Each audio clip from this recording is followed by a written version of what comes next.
Doctor Chetan Raj గారు నమస్తే అండి. నమస్తే మేడం. డాక్టర్ గారు, చాలా మందిలో ఇప్పుడు సీజన్ కూడా కాబట్టి చక్కగా వింటర్ కావచ్చు, వర్షాకాలంలో చాలా మందికి కాళ్ళు తిమ్మిర్లు ఎక్కడం మనం చూస్తూ ఉంటాం. ఇంకొంతమంది నరాల బలహీనతతో బాధపడుతూ ఉంటారు.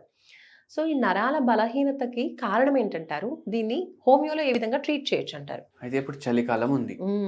చలికాలం రాగానే ఏమైతే బిగిసిపోతూ ఉంటాం. అట్లా బిగిసిపోతే ఏమైతుంది, మనం మెడ, వీపు, నడుము, కాళ్ళు, చేతులు మొత్తం ఇట్లా చేసుకొని కూర్చుంటాం. అట్లా వంగి 2-3 గంటలు కూడా కూర్చుంటాం. బై ఛాన్స్ ఏం కప్పుకున్న తర్వాత కూడా మీకు చలి పెడితే మొత్తం రైతు అట్లా వంగి పడుకుంటారు మీరు రాత్రి మొత్తం.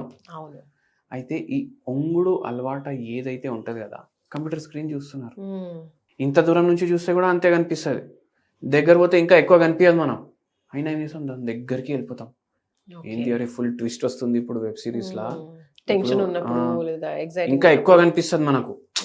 మన క్లైమాక్స్ వేరే కనిపిస్తుంది, వేరేకి క్లైమాక్స్ వేరే కనిపిస్తుంది దూరం కూర్చొని.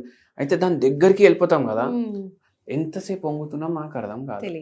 అవునా కదా, ఎంత వంగుతున్నాం మనకు అర్థం కాదు. ఫుల్ డే పనిచేస్తారు సిస్టమ్ మీద, 8 గంటలు 9 గంటలు 16 గంటలు వంగి కూర్చుంటాం. ఒక అలవాటు అయిపోతుంది వంగి కూర్చోవడం. దాంతో ఏమవుతుంది అంటే మన పోస్చర్ ఏమో సరిగా ఉండదు.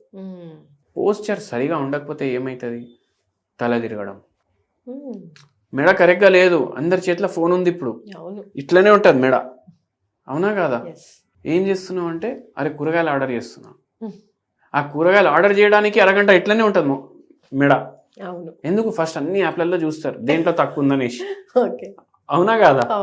అదే మార్కెట్కి వెళ్తే డైరెక్ట్ గా ఫ్రెష్ చూసి తీసుకుంటాం, అయిపోతుంది. కానీ మెడ ఇట్లనే పెడతాం, ఏమైతుంది, పోస్చర్ సరిగా లేదు, దాంట్లో చక్కెర స్టార్ట్ అవుతుంది. ఎందుకు స్టార్ట్ అవుతుంది చక్కెర? ఇప్పుడు ఈ మెడ, వీపు, నడుము ఏదైతే ఉంటది కదా, దానికి బొక్కలు ఉంటాయి ఇట్లా అరేంజ్ టాప్ టు బాటమ్, దాన్ని వర్టిబ్రే అంటారు.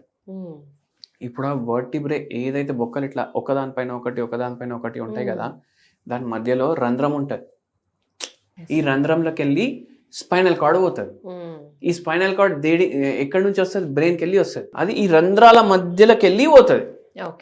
ఈ రంధ్రాల మధ్యలోకి వెళ్ళి పోయినప్పుడు ఒక బొక్క జరిగిపోయింది అనుకోండి, జాగాకి వెళ్ళి ఇట్లా కరెక్ట్ ప్లేస్మెంట్ ఉంటుంది ఇట్లా. ఇప్పుడు ఇట్లా జారింది అనుకోండి, ఇది ఏమైతుంది, ఆ పైప్ పోతుంది కదా నరం, దాన్ని కూడా పట్టుకొని లాగుతుంది కదా, అదొకటి అవుతుంది. మళ్ళా ఇప్పుడు ఈ బొక్క పైన ఈ బొక్క, ఈ బొక్క పైన ఈ బొక్క, దానికి మధ్యలో ఇప్పుడు ఇటుకలు ఉంటాయి ఒకదానిపైన ఒకటి, దాని మధ్యలో ఏమేస్తారు, సిమెంట్ వేస్తారు. ఎందుకు, అది రెండు జాయిన్ కావాలి. అట్లనే ఇప్పుడు ఈ రెండింటి మధ్యలో ఏముంటది అంటే ఇంటర్ వర్టిబ్రల్ డిస్క్ ఉంటది. అది ఎట్లుంటది, స్పంజ్ లాగా ఉంటది. మీరు దుంకిండ్రు అనుకోండి, బాగా దుంకిండ్రు అనుకోండి, ఏమైతే కాళ్ళల్లో నొప్పి అవుతుంది. కానీ నడుములో నొప్పి కాదు పిల్లలకి. ఎందుకంటే ఆ డిస్క్ మంచిగా ఉంటది, స్పంజ్ ఉంటది, అది షాక్ ని అబ్జర్వ్ చేసుకుంటది. ఇప్పుడు ఈ డిస్కులే ప్రాబ్లం అయినాయి, షాక్ పోతుంది. ఆ డిస్కులు అరిగిపోతున్నాయి అంటే ఆ బొక్కలు ఏవైతే వర్టిబ్రే ఉంటాయి అవి కూడా అరుగుతాయి. దాంట్లో అరుగుదల వచ్చింది అనుకోండి, అవి జారుతాయి ఇక్కడక్కడ. అయితే అట్లా స్పాండిలోసిస్, స్పాండిలిథియాసిస్, దీంట్లో డీజనరేటివ్ చేంజెస్ రావడం, లాస్ ఆఫ్ లార్డోసిస్ అంటారు. అంటే ఎట్లా ఉండాలి అట్లా లేదు ఇప్పుడు. అప్పుడు ఏమవుతుంది, ఇవి లాగుతాయి ఆ నరంని లాగడం వల్ల ఏమవుతుంది అంటే, ఇప్పుడు ఈ నరంకి ఓన్లీ నడుముకి కనెక్షన్ ఉండదు, టోటల్ బాడీకి ఉంటది. ఎట్లా ఉంటది, ఆ నరంకి వెళ్ళి వేరే చిన్న చిన్న నరాలు వస్తాయి. ఆ చిన్న చిన్న నరాలు వచ్చి మన చేతికి సప్లై చేస్తాయి, కాళ్ళకి సప్లై చేస్తాయి. ఏం సప్లై చేస్తాయి, బ్లడ్ కాదు. అందరు ఇదే అనుకుంటారు, రక్తం పోతుంది నరాలకి వెళ్ళి. రక్తం అస్సలు పోదు.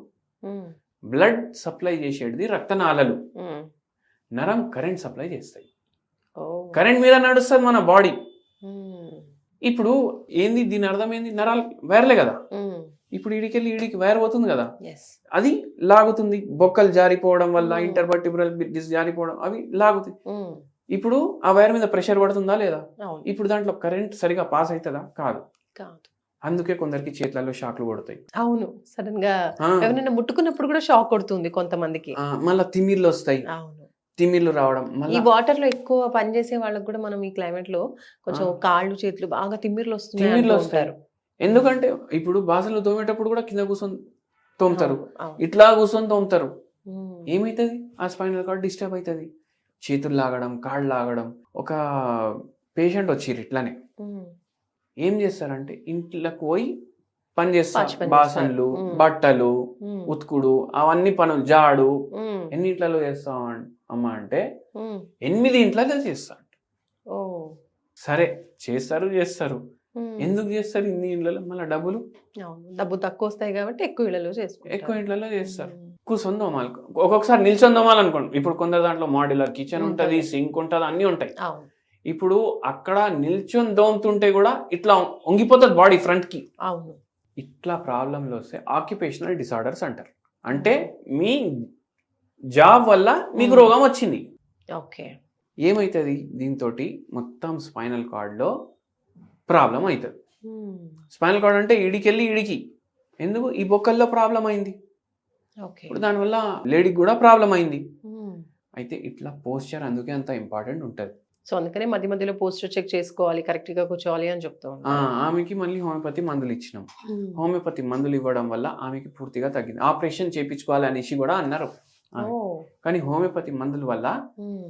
ఆపరేషన్ చేయకుండా అవి పూర్తిగా తగ్గిపోయినాయి. ఇప్పుడు Wow. అందరికీ ఏం డౌట్ వస్తుంది? అరే ఇప్పుడు జరిగిపోయింది బొక్క, ఉమ్.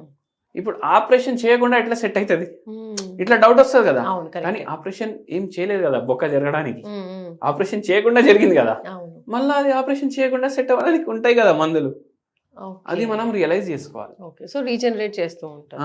అట్లా. సో మరి ఈ ప్రాబ్లం చాలా మంది తరచుగా బాధపడేటువంటి ప్రాబ్లమే కాబట్టి దీనికి ఏమైనా హోమ్ రెమెడీ చెప్తారా?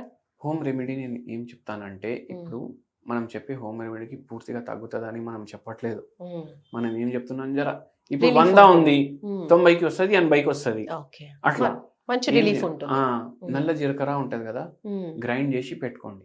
ఓకే. దీంట్లో మెంతి గింజలు, సగం నల్ల జీలకర్ర, సగం మెంతి గింజలు ఉమ్. గ్రైండ్ చేసి పెట్టుకోండి. ఉమ్. ఇప్పుడు ఈ షుగర్ వ్యాధి వల్ల కూడా అవుతుంది ఒక్కొక్కసారి. ఓ. ఏం చేయండి, రోజు గోరువెచ్చని నీళ్ళు ఒక స్పూన్ వేయండి, తాగేసేయండి. ఉమ్. నల్ల జీలకర్ర మెంతులు కలిపిన పొడి. పొడి ఉమ్. డైలీ ఒక స్పూన్ వేసి ఓకే. గోరువెచ్చని నీళ్ళలో తాగేసేయండి. ఓకే. ఇది కొద్ది వరకు మనకు రిలీఫ్ మాత్రమే ఇస్తుంది. ఉమ్. ఇది పూర్తిగా దీంతో తగ్గిపోదు. లేకపోతే నేను కూడా నల్ల జీలకర్ర అమ్ముతుండే, అవునా కాదా? అయితే అది కూడా మనం జర రిలీఫ్ కోసం హెల్ప్ చేస్తుంది. ఎందుకు? దీంట్లో యాంటీ ఆక్సిడెంట్లు ఎక్కువ ఉంటాయి. ఉమ్. యాంటీ ఆక్సిడెంట్లు ఎక్కువ ఉండడం వల్ల బాడీలో ఫ్రీ రాడికల్లు తగ్గుతాయి. అవును. ఫ్రీ రాడికల్లు తగ్గుతేనే మన నరాల్లో కరెక్ట్ గా పాస్ అవుతుంది. ఇప్పుడు మెంతులు జీలకర్ర వేయించాలంటారా డైరెక్ట్ గా పౌడర్ చేసి వాడుకోవచ్చు? పౌడర్ చేసి వాడుకోవాలి. వాడుకోవచ్చు. థ్యాంక్ యూ డాక్టర్ గారు. నమస్తే. నమస్తే మేడం.